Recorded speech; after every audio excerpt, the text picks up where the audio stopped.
ഒത്തിരി സന്തോഷത്തോടെ ഹൃദയപൂർവ്വം ഷാലോമിൻ്റെ പ്രേക്ഷകർക്കായി ഞങ്ങൾ അവതരിപ്പിക്കുന്നു ശ്രീ ഔസേപ്പച്ചൻ സാർ. പൂമാനവും താഴെ ഭൂമിയും.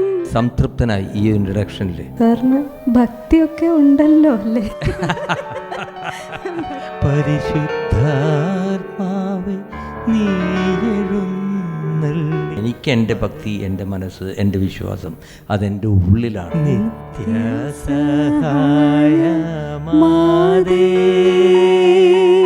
സ്നേഹം എന്ന് പറയുന്നത് ഈ കാണുന്ന കാഴ്ചയിലല്ല, ആ ഉള്ളാണ് നമ്മൾ ഇഷ്ടപ്പെടുന്നത്. സങ്കീർത്തനം പോലെ ഔസേപ്പച്ചൻ. ദുഃഖശനി രാത്രി 8:30 നമ്മുടെ ഷാലോം ടിവിയിൽ.